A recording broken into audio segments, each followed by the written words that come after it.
Welcome to real news bulletin. ముందుగా headlines చూద్దాం. హత్య ఆరోపణలపై స్పందించిన సీఎం చంద్రబాబు. చేయన్ హత్యను తనపై మోపితే బాధేనన్న చంద్రబాబు. రాజకీయాల్లో రౌడీయిజం అవసరమా అని ప్రశ్నించిన సీఎం.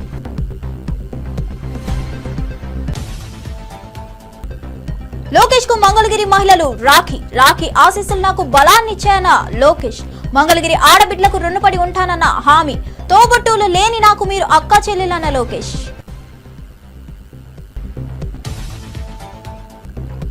హిందూ మహిళలు లవ్ జిహాద్ వైపు వెళ్లొద్దని రాజా సింగ్ పిలుపు. అమాయకపు మహిళలను చిక్కుకుంటున్నారని ఆవేదన జాగ్రత్తగా ఉండాలని మహిళలకు సూచించిన రాజా సింగ్.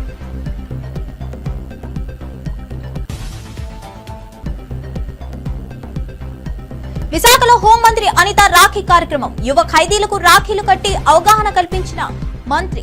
ఈజీ మనీ కోసం ఆలోచిస్తే జీవితాలు నాశనమని హెచ్చరిక.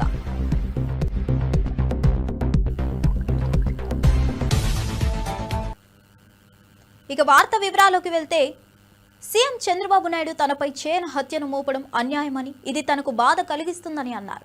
రాజకీయాల్లో రౌడీయిజం అబద్ధాలు అవసరమా అని ప్రశ్నించారు. కొందరు ఇప్పటికీ రౌడీయిజానికి పాల్పడుతున్నారని ఆరోపించారు.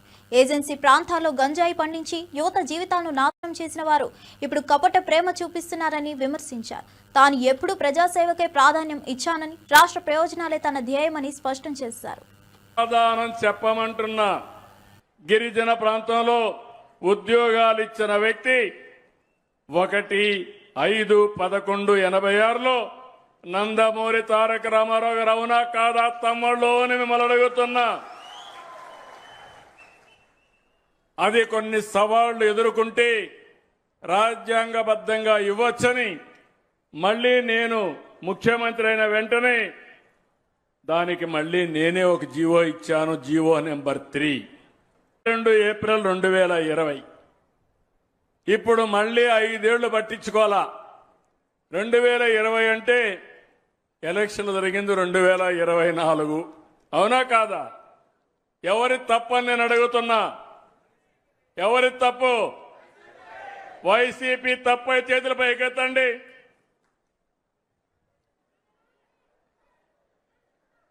ఏమమ్మా? కాబట్టి వైసీపీ నాయకులు ఈ పాడేరుకొచ్చి నేల మీద మీ ముక్కును గీసుకుంటే అప్పుడు బుద్ధి వస్తుంది మీకు. మీ నాయకుడిని అడగండి, ఎందుకు చేయలేకపోయారు అడగండి. అడిగేది చేత కాకపోతే మీరైనా క్వశ్చన్ చేయాల్సి వచ్చింది. మీరు అది కూడా చేయకుండా ఇప్పుడు నన్ను అడగడానికి మీకు ఎలాంటి అర్హత లేదు. కానీ ఒకటే చెప్తున్నా, ఈ గిరిజన ప్రాంతం నా సొంతం. ఈ గిరిజనులు నా వాళ్ళు.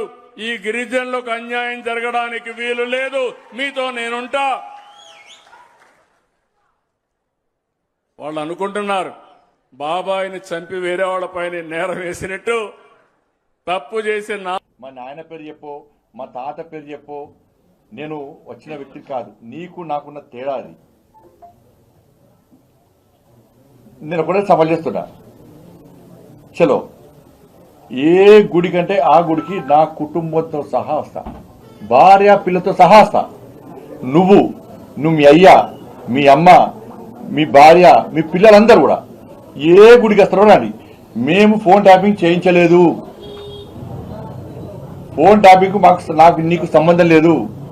ఫోన్ ట్యాపింగ్ చేసిన విషయం నాకు తెలియదు అని నువ్వు ప్రమాణం చేస్తామా? నువ్వు దాస్తికి నువ్వు మీ కుటుంబ సభ్యులందరూ వచ్చి ప్రమాణం చేయండి. నేను మా కుటుంబ సభ్యులందరూ వచ్చి ప్రమాణం చేస్తాం. నువ్వు ఫోన్ ట్యాపింగ్ చేయించినావు, నీకు సంబంధం ఉంది. ఫోన్ ట్యాపింగ్ చేసేది నీకు తెలుసు. నీ భాగస్వామ్యం నేను ప్రమాణం చేస్తా. సిద్ధమా చెప్పు. డే టు టైం తప్పించుకుంటే నేను సమాధానం ఇచ్చిపెట్టా. రాసిపెట్టుకో. నేను నిరంతరం ప్రశ్నిస్తూనే ఉంటా ఈ విషయంలో. ఏ టెంపుల్కి వస్తావు? నీకు మా టెంపుల్ మీద నమ్మకం లేకుంటే మసీద్ అంటావా, చర్చ్ అంటావా, నీ ఇష్టం. ఈ సవాల్కు నువ్వు సిద్ధమా? నేను రెడీ. మా భార్య పిల్లతో సహా కుటుంబ సభ్యులు అందరం వస్తాం. మేము ప్రమాణం చేస్తాం. తడి బట్టలతో కూడా ప్రమాణం చేయడానికి సిద్ధం. నువ్వు రెడీయా చెప్పు. నువ్వు మీ కుటుంబ సభ్యులు మీ నాయనతో కూడా మాట్లాడు. ఒక్కరోజు ఫ్యామిలీకి బయట రమ్మను. మా కుటుంబానికి సంబంధం లేదు. ఫోన్ ట్యాపింగ్ విషయం మాకు తెలియదు. అసలు నేను ఒకటి చెప్తున్నా, ఇది సిద్ధమని చెప్పు. పులివెందులలో తనపై దాడి జరగబోతుందని వైసీపీ సీనియర్ నేత ఎస్వి సతీష్ కుమార్ రెడ్డి ఆరోపించారు. మంత్రి లోకేష్, టీడీపీ నేత బీటెక్ రవి బాధ్యులని తెలిపారు. సీబీఐతో విచారణ జరపాలని డిమాండ్ చేశారు. పోలీసులే పచ్చ చొక్కాలు వేసుకుని తిరుగుతున్నారని విమర్శించారు. అభ్యర్థిస్తున్నా, నా మీదికి దాడి జరగబోతున్నట్టు నాకు స్పష్టంగా కొంతమంది తెలుగుదేశం పార్టీ నాయకుల ద్వారానే నాకు ఒక వర్తమానం అందింది. నేను నిరాయుధుణ్ణి, నన్ను కాపాల్సినటువంటి బాధ్యత పోలీసులది. ఇన్ కేస్ మీరు కాపాడలేకపోతే, మీకు చేతనైతే నన్ను కాపాడండి, నా మీద జరగకుండా చూడండి. ఇన్ కేస్ జరగకుండా పోతే నా మీద జరగబోయేటువంటి దాడి స్పాన్సర్డ్ బై ఈ రాష్ట్ర ప్రభుత్వం, లోకేష్ అండ్ బీటెక్ రవి. నాకేమైనా జరిగినా సుమోటోగా లోకేష్ను, బీటెక్ రవిని పెట్టి సిబిఐ ద్వారా విచారణ చేయాలని చెప్పి నేను కోరుకుంటున్నాను. ఎందుకంటే ఇక్కడటువంటి పోలీసుల ద్వారా న్యాయం జరిగేటువంటి పరిస్థితులు లేవు. ఈడ పోలీసులు కాదు, పచ్చకండ వాళ్ళు వేసుకొని తిరుగుతాంటారు. ఇక్కడటువంటి డిఎస్పీ కానీ, ఇక్కడటువంటి రూరల్ సిఐ కానీ, ఇక్కడటువంటి డిఐజీ కానీ వాళ్ళకు పెత్తనం ఇచ్చినారు. నిజాయితీ పట్ల అధికారులంతా పక్కన కూర్చొని ఉన్నారు. వీళ్ళ వల్ల ఎటువంటి న్యాయం జరగదు. నా మీద దాడి జరిగితే, నా మీద ఏ రకమైనటువంటి జరిగినా కూడా ప్రధానంగా ఈ రాష్ట్రంలో ఉన్నటువంటి మంత్రి లోకేష్ను, అదే రకంగా ఇక్కడటువంటి స్థానిక తెలుగుదేశం ఇన్ఛార్జ్ బీటెక్ రవిని సుమోటోగా పెట్టి సిబిఐ ద్వారానే ఎంక్వైరీ జరగాలని చెప్పి నేను కోరుకుంటున్నాను. నా మీద ఏమైనా దాడి జరిగితే నేను ఈరోజు రాచమల్లు మాజీ ఎమ్మెల్యే రాచమల్లు శివప్రసాద్ రెడ్డి టీడీపీ నాయకులు ఎన్నికల్లో గెలవడానికి కాదు, వైఎస్ కుటుంబానికి అవమానించడానికి చర్యలు చేస్తున్నారని అన్నారు. వైఎస్ జగన్ను భయపెట్టలేరని స్పష్టం చేశారు. ఇకపై మరింత దృఢమైన నాయకుడిగా జగన్ను ప్రజలు చూస్తారని అన్నారు. నల్గొండవారిపల్లిలో ఉండే బూతు స్కూలు అట్టే ఉంటుందంట, ఆ బూతు రన్ అవుతుందంట. కానీ ఆ బూతులో ఆ ఊరోళ్ళు ఓటేసేది. ఆ ఊరు ప్రజలందరూ కలిసి 4 కిలోమీటర్లు ప్రయాణం చేసి నల్లపరెడ్డిపల్లిలో వేయాలంట. నల్లపరెడ్డిపల్లిలో ఉండే ఓటర్లు 4 కిలోమీటర్లు ప్రయాణం చేసి నల్గొండవారిపల్లికి వచ్చి ఓటేయాలంట. ఎర్రపల్లిలో ఉండే వాళ్ళు ఒక 2-3 కిలోమీటర్లు ప్రయాణం చేసి నల్లపరెడ్డిపల్లిపై ఓటేయాలంట. బూతులు అట్టే ఉన్నాయి, మనుషులు మారినారు. ఈ ఊరోడు ఆ ఊరికి, ఆ ఊరోడు ఈ ఊరికి. ఏమిది అసలు? ఇది ఎక్కడన్నా ఇది శాస్త్రీయమైనటువంటి విధానమేనా? ప్రజలు 4 కిలోమీటర్లు అవతల పక్కకు ప్రయాణం చేయించి ఓటు ఎక్కించాల్సిన అవసరం ఎందుకు వచ్చింది? ఆ ఊరిలో బూతు పెట్టుకొని ఈ ఊరోని ఆ ఊరోనికి ఎందుకు, ఆ ఊరోని ఈ ఊరోనికి ఎందుకు? ఎన్నికల కమిషన్కి ఏమన్నా ఆలోచన ఉందా? దీని సౌలభ్యం ఏంటంటే, ప్రజలకు అసౌకర్యమైనా పర్వాలే, మాకు సౌకర్యం కావాలా తెలుగుదేశం పార్టీకి. ఏం సౌకర్యము? నల్గొండవారిపల్లిలో ఉండే 650 ఓట్లు ఫ్రీ పోలింగ్ అనే ఊర్లో జరిగితే గన 500 ఓట్లు వస్తాయి. మాకు 500 ఓట్లు వస్తాయి. అవి రాకూడదు అంటే ఆ నుంచి ఆడికి షిఫ్ట్ చేస్తే ప్రయాణ బడలికతోనో లేకుంటే గొడవలు జరుగుతాయనో, మా ఊరు కాదనో, ఒక 50, 60, 70, 100 ఆబ్సెంట్.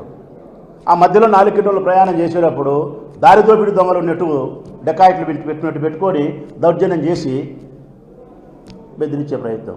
లేదు ఆ మధ్యలోనే మేమెవరూ ఉండకుండా పోలీసు వాళ్ళు మాత్రం పెట్టి మమ్మల్ని రానియకుండా మీరు మటుకు ఉండి వాళ్ళని ప్రలోభ పెట్టే పరిస్థితి చేసి మేనేజ్ చేయడం. అంటే సామ వేద దాన దండోపాయాలు ఎన్ని కావాల్సి అన్ని లెక్క తీసుకుంటావా? ఇంటికి పోతావా? మిడదబ్బలు తింటావా? ఓటేస్తావా? ఇన్ని చేసి ఇన్ని రకాల తప్పుదావాలన్నీ తొక్కి ఒక జడ్పీటీసీ గెలిచేదానికోసం నిన్నటి నుంచి అయితే మరి రాయలసీమ 4 జిల్లాలు పులిందలోనే ఉన్నాయి. కడప, కర్నూలు, చిత్తూరు తప్ప. చిత్తూరు రాలేదు, మళ్ళీ అబద్ధాలు చెప్పను. కడపలో నిన్నాడారు, కర్నూలులో నిన్నాడారు, అనంతపురంలో నిన్నాడారు. చంద్రబాబు నాయుడు గారు చెప్పినారంటే టెలికాన్ఫరెన్స్లో, ఏం చేస్తున్నారు మీరు ఆడికి ఓడి అని చెప్పి. 3 జిల్లా ప్రజలు, 3 జిల్లా నాయకులు చోటా మోటా అందరూ నిన్నాడారు. పులిందలోనే ఉండేది 10,600 ఓట్లు ప్రజలారా. 16 మంది సిఐలు ఉన్నారు, 32 మంది ఎస్ఐలు ఉన్నారు, 9 మంది డిఎస్పీలు ఉన్నారు, ఏఎస్పీ ఉన్నాడు. నీకు ఇబ్బంది లేదు రబ్బా, సించి ఆరేసారి మనకు రక్షణ ఉంటుందని మనం అనుకుంటే పప్పులో కాలేసిన వాళ్ళే ప్రజలారా. వీళ్ళందరూ ఉండేది మీకోసం కాదు, వీళ్ళందరూ ఉండేది తెలుగుదేశం పార్టీ వాళ్ళ కోసం అనుకూలంగా ఓట్లు వేయించే దానికోసం, మిమ్మల్ని ఓటుకు రానికుండా ఉండే దానికోసమే స్పష్టంగా చెప్పినారు కదా డిఐజీ గారు, కోనా ప్రవీణ్ గారు స్పష్టంగా చెప్పినారు, అధికార పార్టీకి అనుకూలంగా పనిచేస్తాం. బీఆర్ఎస్ నాయకులు బండి సంజయ్పై విమర్శలు గుప్పించారు. కేంద్ర మంత్రిగా పార్లమెంట్లో సబ్జెక్ట్ లేకుండా జోగర్లా వ్యవహరించారని ఎద్దేవా చేశారు. లక్షల కోట్ల పెట్టుబడులు తెచ్చి కేటీఆర్పై మాట్లాడే స్థాయి బండి సంజయ్దేనని ప్రశ్నించారు. రాష్ట్ర అభివృద్ధి కోసం కేటీఆర్ చేసిన కృషిని గుర్తు చేశారు. మాటలు నీకు వచ్చిన భాషలనే, ఆ తత్తర భాషలో తుత్తర భాషలో మాడతావు కదా, ఆ భాషలైనా కానీ ఎప్పుడన్నా ఏదన్నా అంశం గురించి మాడగలుగుతావా? నువ్వు కేటీఆర్ గారి గురించి మాట్లాడతావు. ఓం బిర్లా గారు లేచి ఆయన శాఖకు సంబంధించి మాడడం అంటే చూడు, నేను చూపిస్తా. తమరి బతుకు ఇది. ఐటమ్ నెంబర్ 6 బాబా ఏం చెప్తున్నాడు స్పీకర్ గారు? కాగజ్ లేదా ఉసుకు కాగితం ఇవ్వండి, సంజాయించండి. తమరి వ్యవహారం ఇది. ఒకరికొకరు చెప్పుకోకూడరా, సంజాయించుండ్రి. కొన్ని వందల కంపెనీలను, కొన్ని లక్షల కోట్ల పెట్టుబడులు తెలంగాణకు తీసుకొచ్చినటువంటి ఒక నాయకుడి మీద, కేటీఆర్ గారి మీద నువ్వేదో నీచుడని అసలు చెప్పడానికి కూడా నాకు మంచిగా అనిపిస్తలేదు. తిరుమలలో శ్రీవారిని దర్శించిన మంత్రి బాల వీరాంజనేయ స్వామి రాష్ట్ర ప్రజలకు ఇబ్బందులు లేకుండా సంక్షేమం అందించేందుకు శ్రీవారి ఆశీస్సులు కావాలని కోరుకున్నారు. ఎన్డీఏ ప్రభుత్వం అధికారం చేపట్టిన తర్వాత సంక్షేమానికి పెద్దపీట వేసినట్లు తెలిపారు.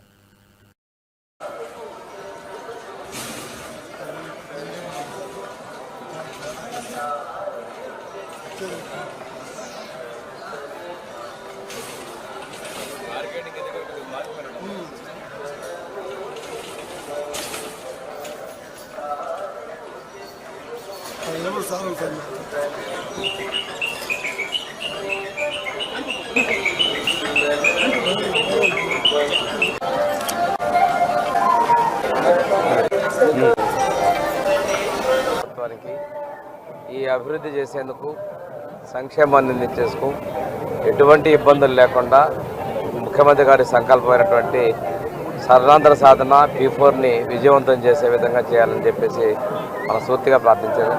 అదేవిధంగా నా శాఖలకు సంబంధించినటువంటి సంక్షేమం, అభివృద్ధి విషయంలో కూడా నిధులు ఎటువంటి ఇబ్బందులు లేకుండా పూర్తిగా అభివృద్ధి చేసే విధంగా దేవుని ఆశీస్సులు కోరుకున్నానండి. ఎన్డీఏ ప్రభుత్వం వచ్చిన తర్వాత సంక్షేమ రంగంలో పెద్దపీట వేసిందండి. అది ఎస్సీ వెల్ఫేర్ కావచ్చు, ఎస్టీ వెల్ఫేర్ కావచ్చు, బీసీ మైనార్టీ వెల్ఫేర్ కావచ్చు. ఎప్పుడూ లేని విధంగా సోషల్ వెల్ఫేర్ డిపార్ట్మెంట్లో దాదాపుగా 310 కోట్ల రూపాయలని అభివృద్ధికి మేము ఇచ్చడం జరిగింది. 100 కోట్లతో కొత్త భవనాలు, కొత్త హాస్టల్ నిర్మాణం, 58 కోట్ల రూపాయలతోటి టాయిలెట్లకే కేటాయించిన స్వచ్ఛాంధ్ర కార్పొరేషన్ నుంచి 143 కోట్ల రూపాయలతోటి హాస్టల్స్, రెసిడెన్స్ స్కూల్ రిపేర్లకి కేటాయించడం జరిగింది. ఇంత పెద్ద మొత్తంలో గతంలో ఎవరూ చేయలేదు. కాకపోతే ఈ మధ్య కొంతమంది రాజకీయాలు చేయాలని చూస్తున్నారు. వాటిలో ముఖ్యంగా ఈరోజు నేల మీద పడుకొని ఉన్నారు, ఇక్కడ ఇవ్వలేమంటున్నారు. 5 సంవత్సరాల్లో వాళ్ళు ఏం చేశారో ఆ వారసత్వంగా వచ్చినటువంటి దాన్ని పూర్తి చేసుకుంటూ, భర్తీ చేసుకుంటూ అభివృద్ధికి సంక్షేమం ఎదగలుగుతున్నాం. 1 సంవత్సరంలో అద్భుతాలు సాధించామని నేను చెప్పలేను, కానీ గతంలో కన్నా, గత పాలన కన్నా మెరుగుపరిచామనే విషయాన్ని నేను తెలియజేసుకుంటూ ఇంకా పనులు జరుగుతూ ఉన్నాయి. ఫేజ్డ్ మేనర్లో మేము నిర్మాణాలు కూడా చేపట్టి మార్పులు చేసుకొచ్చే విధంగా మేము ముందుకెళ్తున్నామండి. ఈరోజు నాణ్యమైన బియ్యం హాస్టల్స్లో, రెసిడెన్స్ స్కూల్లో మధ్యాహ్న భోజనాలు కూడా ఇస్తున్నాం. ఇవన్నీ కూడా ఈ ప్రభుత్వం పేద విద్యార్థుల పట్ల, పేదల సంఖ్య పట్ల చెప్తుందని తెలియజేస్తా ఉన్నాం.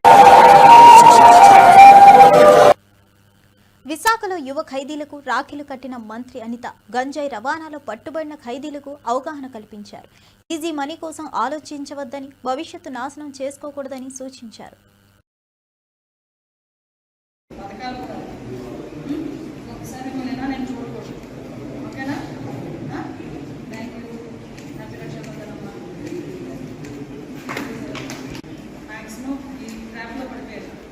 చిన్న చిన్న అవసరాలు గురించో, ఇంట్లో ఉన్న పరిస్థితుల గురించో చెక్ వాళ్ళు లేకను. సో కంపల్సరీగా ఇక్కడ నుంచి వెళ్ళేటప్పుడు మీరు చేంజ్ చేయాలి. మళ్ళీ ఇందులో రాకూడదు అని బలంగా అనుకోలేదు. బతకడానికి చాలా దారులు ప్రాపర్ వేలో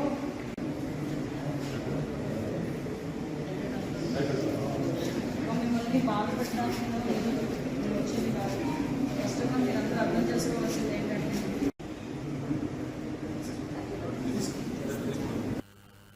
రాఖీ పండుగ సందర్భంగా ఎమ్మెల్యే రాజాసింగ్ హిందూ మహిళలకు పిలుపునిచ్చారు. లవ్ జిహాద్ బారిన పడకూడదని విజ్ఞప్తి చేశారు.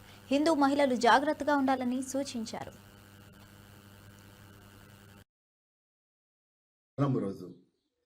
ఈరోజు అక్క చెల్లెలు చాలా ప్రేమతోని మన చిన్న తమ్ముడికి గాని పెద్ద అన్నకి గాని చేతికి రాఖీ కట్టి ఒక హామీ తీసుకుంటది, ఒక ఆశీర్వాదం తీసుకుంటది. ఆ ఆశీర్వాదం ఏ రూపంలో ఉంటదంటే, అన్న నేను మీ చేతికి రాఖీ కడుతున్నాము, మీరు మాకు రక్షించాలే, మాకు కాపాడాలే అని ఒక మాట అన్నతోని అక్క చెల్లెలు తీసుకుంటారు. ఆ అన్న గాని ఆ తమ్ముడు గాని చెల్లెలకి కాపాడతా అని మాట కూడా ఇస్తారు, కాళ్ళు కూడా మొక్కుకుంటారు. కానీ మా అక్క చెల్లెలతోని కూడా ఇవాళ రాజాసింగ్ ఒక అన్నగా ఒక తమ్ముడుగా ఒక మాట తీసుకోవాలనుకుంటున్నాను. మీరు ఒక మాట ఇవ్వాలి నాకు. ఇవాళ యావత్ భారతదేశంలో లవ్ జిహాద్ పేరు పైన చాలా కుట్రలు జరుగుతున్నాయి. ప్రత్యేకంగా మన హిందూ అమ్మాయిలకి టార్గెట్ చేసి ఈ లవ్ జిహాద్ యోలు కన్వర్ట్ చేస్తున్నారు.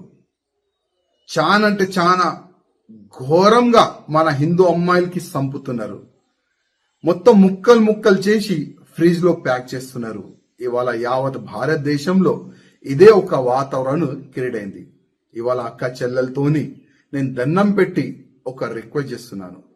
మీరు హిందూగా పుట్టినారు, హిందూగానే మేము మరిస్తాము, హిందూగానే మేము సస్తాం. ఆ మాట ప్రతి ఒక్క అన్న తమ్ముళ్ళకి మీరు ఇయ్యాలని నేను రాజాసింగ్ మా అక్క చెల్లెలకి కోరుతున్నాను. మా నుంచి గాని చాలా వరకు హిందూ ఆర్గనైజేషన్లు గాని లవ్ జిహాదీయోలకు అక్కడిక్కడైతే సమాధానం ఇస్తున్నారు, కౌంటర్ ఇస్తున్నారు. లవ్ జిహాద్ పేరు పైన ఏదైనా హిందూ అమ్మాయిలు టార్గెట్ అయితే కూడా అక్కడ పోయి హిందూ అమ్మాయిలకి కాపాడే అట్లాంటి ప్రయత్నం కూడా చేస్తున్నారు. కానీ మా ఇంత ప్రయత్నం చేయాలి మేము చేస్తున్నాం. కానీ మా అక్క చెల్లెలు మీ చేతిలో కూడా కొన్ని ఉంటది. మీరు కూడా కొద్దిగా ఆలోచన చేయండి. ఎవరితోని దోస్తానా చేయాలి, ఎవరితోని దోస్తానా చేయకూడదు, అది కూడా మీరు ఆలోచన చేయాలి. మన అమ్మ, మన నాన్న, మన తమ్ముళ్ళు, మన ఫ్యామిలీ పరువు మనం road. MLC Mahesh Kumar Goud Gandhiji quit India ఉద్యమాన్ని గుర్తు చేశారు. దాని ఫలితంగా స్వతంత్ర భారతం సాధ్యమైందని చెప్పారు. గాంధీ భవన్ లో ఈ క్విట్ ఇండియా దినోత్సవం జరుపుకుంటాం. గతాన్ని గుర్తు పెట్టుకుంటేనే భవిష్యత్తుకి అడుగులు వేయగలుగుతాం. స్వాతంత్రోద్యమం ఎంత గొప్పగా జరిగింది, మన పూర్వీకులు ఎంత కఠినాలు ఎదురొడ్డి బ్రిటిష్ వారితో పోరాడినారో ఇదంతా కూడా చరిత్రని యువతరం చదువుకోవాలి. 1942లో రెండవ ప్రపంచ యుద్ధం జరుగుతున్నటువంటి సందర్భంలో గాంధీ మహాత్ముడు 1942 ఆగస్టు 8న బొంబాయిలో క్విట్ ఇండియా ఉద్యమాన్ని ప్రారంభించినాడు. అప్పటికే బ్రిటిష్ యొక్క పాలన జరిగిపోవాలని, భారతదేశాన్ని క్రమబద్ధ బ్రిటిష్ సామ్రాజ్యాన్ని పారదోలని ఎన్నో ఉద్యమాలు జరిగినాయి. కానీ అన్నిటికీ మించి క్విట్ ఇండియా ఉద్యమం అనేది చాలా తీవ్ర రూపం ముందుకొచ్చింది. డూ ఆర్ డై అనే నినాదంతో ఈ ఉద్యమాన్ని ఆనాడు గాంధీ మహాత్ముడు ప్రారంభించినాడు. యావత్ దేశంలో కాంగ్రెస్ పార్టీ శ్రేణులు ఈ ఉద్యమంలో పాల్గొన్నారు. రెండో ప్రపంచ యుద్ధంలో తలమునకలైనటువంటి బ్రిటిష్ ప్రభుత్వం ఆనాడు ఈ ఉద్యమకారులందరూ కూడా జైల్లో పెట్టడం జరిగింది. చాలా మంది భావ సమాజానికి దూరంగా యుద్ధం ముగిసేసరి కూడా జైల్లోనే ఉండేటటువంటి సందర్భం. స్వాతంత్రోద్యమంలో క్విట్ ఇండియా మూవ్మెంట్ కి ఒక ప్రత్యేకత. ఇవాళ స్వాతంత్రం వచ్చిందంటే ఆనాడు క్విట్ ఇండియా ఉద్యమం ప్రధాన భూమిక పోషించింది కాబట్టి వచ్చింది. మిత్రులారా, 1947లో స్వాతంత్రం వస్తే 33 ఏళ్ల తర్వాత స్థాపించబడినటువంటి బీజేపీ పిల్ల పార్టీ ఇలా ఘనమైన చరిత్ర కాంగ్రెస్ పార్టీని లోకేష్ కు మంగళగిరి మహిళలు రాఖీ కట్టారు. ఆశీస్సులు తనకు బలాన్నిచ్చాయని తెలిపారు. మంగళగిరి ఆడబిడ్లకు ఎల్లప్పుడూ రుణపడి ఉంటానని అన్నారు.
రాఖీ సందర్భంగా సీఎం రేవంత్ రెడ్డికి మంత్రులు, మహిళా నాయకులు, విద్యార్థులు రాఖీలు కట్టారు.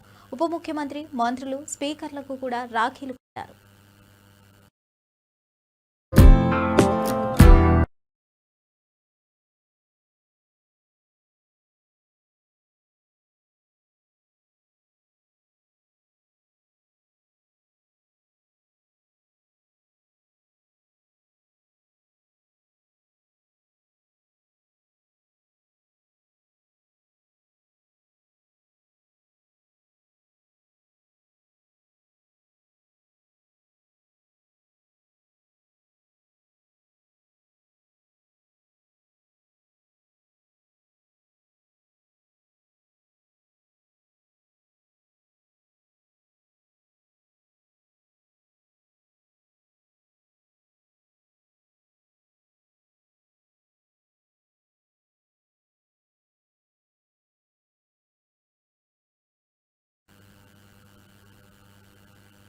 ఎమ్మెల్యే బాలకృష్ణకు సోదరి పురంధేశ్వరి రాఖీ కట్టి ఆశీర్వదించారు.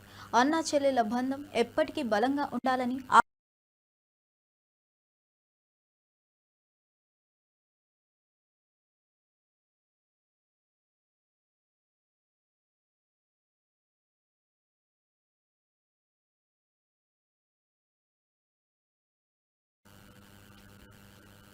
మాజీ మంత్రి మల్లారెడ్డి రాజకీయ పార్టీ మారే ఆలోచన లేదని తెలిపారు. రాఖీ పౌర్ణమి సందర్భంగా అక్క చెల్లెలతో ఆనందంగా జరుపుకున్నారు.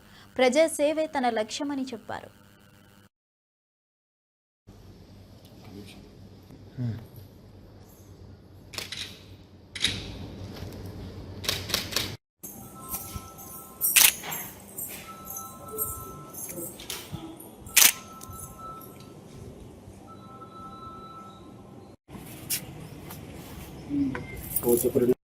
इधर ऐसा आ जाओ।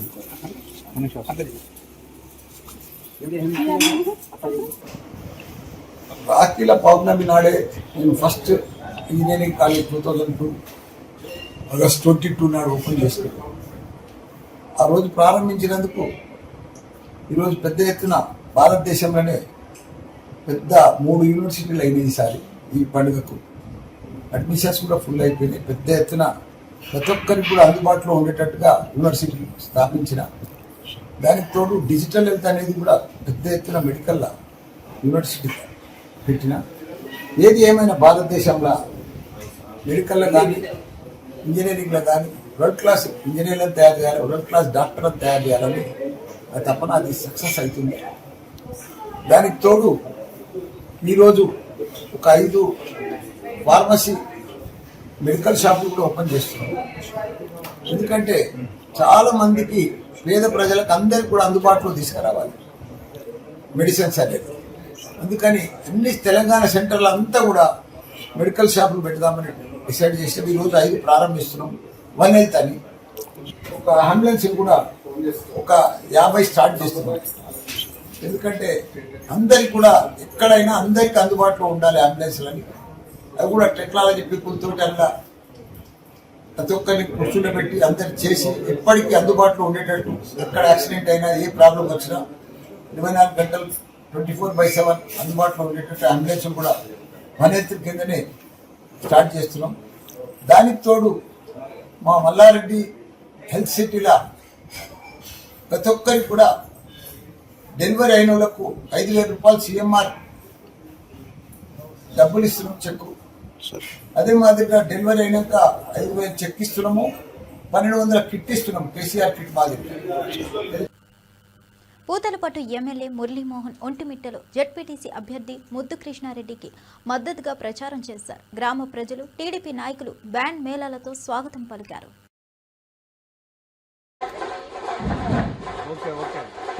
గవర్నమెంట్ వస్తానే డిఎస్ఎల్ నోటిఫికేషన్ ఇచ్చింది. గతంలో ఎప్పుడైనా నోటిఫికేషన్ ఇచ్చినారా? సైకిల్ గుర్తుకు ఓటేయండి. మంచి వ్యక్తి ముద్దు కృష్ణారెడ్డి, చాలా మంచోడు. ఒక నవ్వు పోవడం అందరికి మంచి చేసే వ్యక్తి. సైకిల్ కొట్టేయాలా, ఊరికి నీళ్లు సమస్య తీరుస్తారు. ఆయన భార్య ఇలానమ్మా వేస్తారు కదా, మీకు పెన్షన్లు వస్తా ఉంది. గ్యాస్